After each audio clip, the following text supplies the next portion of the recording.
चलिए आगे बढ़ेंगे और अब बात करेंगे उत्तर प्रदेश की, क्योंकि उत्तर प्रदेश में कल 9 विधानसभा सीटों पर उपचुनाव होना है। लेकिन उससे पहले इन 9 विधानसभा सीटों के लिए तमाम पार्टियों ने अपनी पूरी ताकत लगाई हुई है। बात अगर बीजेपी की करें तो बीजेपी ने इसे अपनी नाक की लड़ाई बना ली, तो दूसरी तरफ समाजवादी पार्टी की ओर से भी लगातार पूरी ताकतें लगाई गई ताकि इन 9 सीटों पर जीत हासिल की जा सके। बिल्कुल पुनीता, जीत हासिल करने के लिए दोनों ही पार्टियां इसे अपनी एक बहुत अहम लड़ाई के रूप में देख रही हैं। यही एक बड़ी वजह है कि चुनाव प्रचार में दोनों ही पार्टियों ने जमकर ताकत झोंकी। लेकिन अब बेशक इन दोनों के चुनाव प्रचार पर, दोनों ही पार्टियों के चुनाव प्रचार पर आचार संहिता का असर देखने को मिल रहा हो, लेकिन सोशल मीडिया इस पर किसी का जोर नहीं है। सोशल मीडिया इस वक्त जंग का अखाड़ा बना हुआ है। एक रिपोर्ट आपको दिखाते हैं।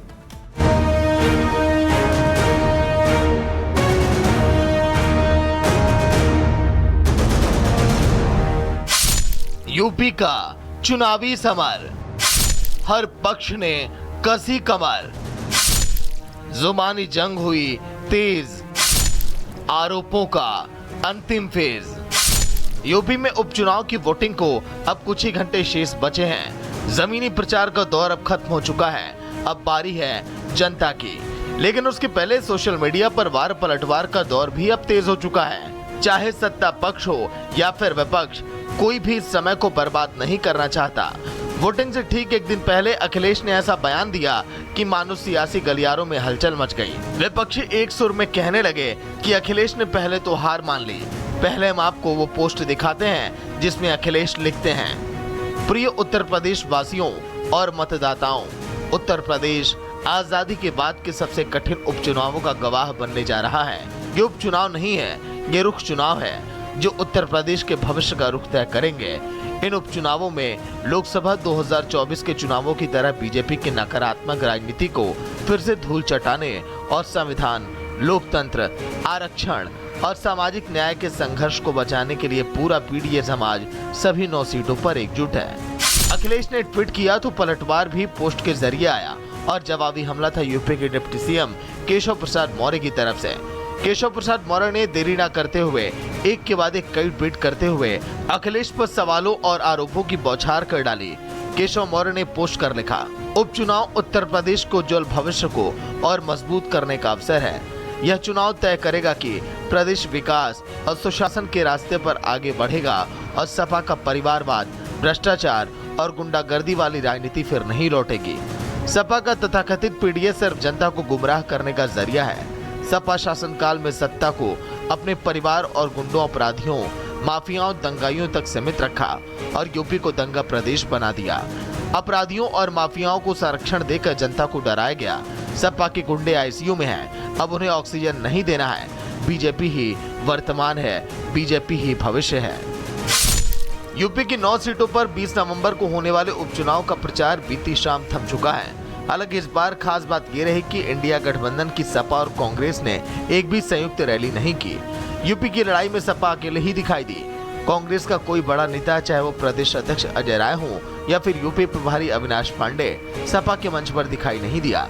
कांग्रेस के नेता वायनाड तो पहुंच गए, लेकिन यूपी के सपा के प्रचार से बराबर दूरी बनाए रखी। अब उनको दोनों पार्टियों के बीच छोटे बड़े की लड़ाई कहिए या फिर विधानसभा चुनाव के पहले खुद को आजमाने का दांव, सपा के मंच से कांग्रेस के नेता गायब दिखे। यही वजह है कि सपा सुप्रीमो अब जनता से आखिरी गुहार लगा रही है और इस चुनाव को आजादी के बाद के सबसे कठिन उपचुनावों में से एक बता रही है। अखिलेश जानते हैं कि इस चुनाव में अगर कुछ भी गड़बड़ हुई तो आगामी विधानसभा की रेस में वो बहुत पीछे हट जाएंगे, क्योंकि लोकसभा के चुनाव में यूपी से आए खराब नतीजों से बीजेपी बेहद सचेत है और वो हर तकनीक अपना रही है जिससे अपने छिटके हुए वोटरों को वापस अपने खेमे में लाया जा सके। बहुत हद तक इस उपचुनाव में बीजेपी की सोशल इंजीनियरिंग की एक झलक देखने को भी मिलने वाली है। Bureau report, Republic Bharat.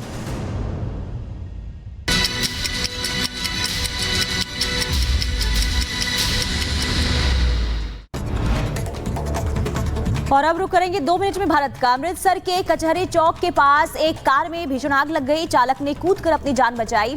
Fire brigade ने आग पर काबू पाया। नोएडा में इमारत की दीवार गिरने से हादसा हुआ है। अचानक दीवार गिरने के बाद मची चीख पुकार। बुलडोजर की मदद से मलबे में दबे लोगों को बाहर निकाला गया। एमपी के बुरहानपुर में दो गुटों में खूनी संघर्ष, दोनों पक्षों के बीच जमकर पथराव हुआ। चबूतरे पर पूजा और इबादत को लेकर दो समुदाय भिड़े। धर्मस्थल का विवाद सुलझाने पहुंची थी पुलिस के सामने ही शुरू हो गया पथराव। इलाके में तनाव, भारी पुलिस फोर्स तैनात। उत्तर प्रदेश के कानपुर में दिखा लेडी गैंग का आतंक। लड़कियों के एक गुट ने दूसरी गुट की लड़की को दौड़ा कर पीटा। मारपीट से दहशत में आई लड़की ने मॉल में भागकर बचाई अपनी जान। उत्तर प्रदेश के कानपुर में दबंगई का वीडियो वायरल हुआ। दबंगों ने टोल मैनेजर को ऑफिस में घुसकर धमकाया। दबंगों ने टोल प्लाजा में फर्जी गाड़ियों को निकालने के लिए मैनेजर पर बनाया दबाव। पुलिस ने शिकायत दर्ज की। मध्य प्रदेश के टीकमगढ़ में पुलिस और ग्रामीणों के बीच झड़प हो गई। एक युवक ने महिला थाना प्रभारी को थप्पड़ मारा। पुलिस महकमे में मचा हड़कंप। किसान की मौत को लेकर लोग कर रहे थे प्रदर्शन। गाजियाबाद में डबल मर्डर से फैली सनसनी। घर में घुसकर देवर ने भाभी भतीजी का दुपट्टे से गला घोटा। हत्या के बाद आरोपी शख्स मौके से फरार हुआ। प्रेम संबंधों को बताया जा रहा है कारण। उत्तर प्रदेश की बरेली में खाने के बिल मांगने पर रेस्टोरेंट ऑनर को पड़ा महंगा। दबंगों ने रेस्टोरेंट मालिक और स्टाफ को दौड़ा कर पीटा। मारपीट की घटना सीसीटीवी कैमरे में कैद। होटल के मालिक की शिकायत पर केस हुआ दर्ज। पुलिस ने विशेष समुदाय के 20 से 25 लोगों के खिलाफ केस दर्ज कर 3 लोगों को गिरफ्तार भी किया। पुलिस थाने में हाथ जोड़कर माफी मांगते नजर आए आरोपी। बुलंदशहर की शिकारपुर तहसील में युवक से मारपीट। मामूली विवाद में युवक से मारपीट का वीडियो वायरल। पुलिस मामले की जांच में जुटी। देश के कई राज्यों में ईडी की छापेमारी। लॉटरी किंग रोटियागो मार्टिन के 22 ठिकानों पर रेड। ईडी की छापेमारी में 12 करोड़ 41 लाख रुपए जब्त किए गए। मार्टिन के खिलाफ लॉटरी में धोखाधड़ी और अवैध बिक्री के मामलों में कई एफआईआर है दर्ज। भारतीय मछुआरे को लेकर भाग रहा पाकिस्तानी जहाज को इंडियन कोस्ट गार्ड ने पकड़ा। करीब 2 घंटे तक समुद्र में पीछा किया गया, जिसके बाद मछुआरे को छोड़ा गया।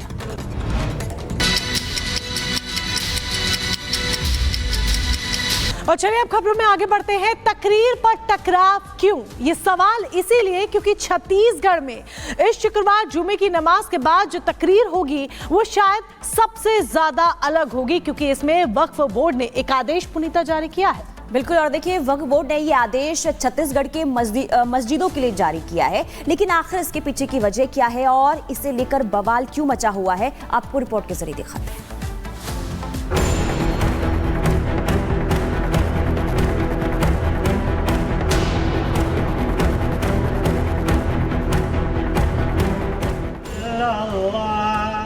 मस्जिदों में अजान के बाद जो तकरीरें दी जाती हैं, उस तकरीर की लाइनें क्या होंगी और मौलाना तकरीर में क्या बोलेंगे, उसके लिए अप्रूवल लेना होगा और ये अप्रूवल देगा वक्फ बोर्ड। जुमे की नमाज के बाद तकरीर लेने का फरमान सुनाया है छत्तीसगढ़ वक्फ बोर्ड ने। इस फैसले का मतलब है कि तकरीर किस विषय पर होगी और तकरीर में कौन सी लाइनें मस्जिदों से बोली जाएंगी, ये सब पहले से तय होगा, क्योंकि उन लाइनों पर छत्तीसगढ़ वक्फ बोर्ड की मुहर लगी होगी। किसी भी मस्जिद से उससे अलग कोई तकरीर नहीं होगी।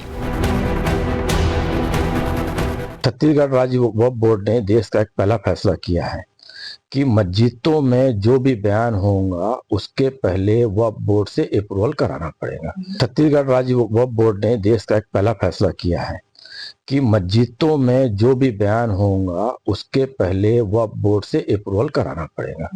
अधिकतर जो बयान देते हैं वो सौहार्द वातावरण को बिगाड़ने का काम करते हैं।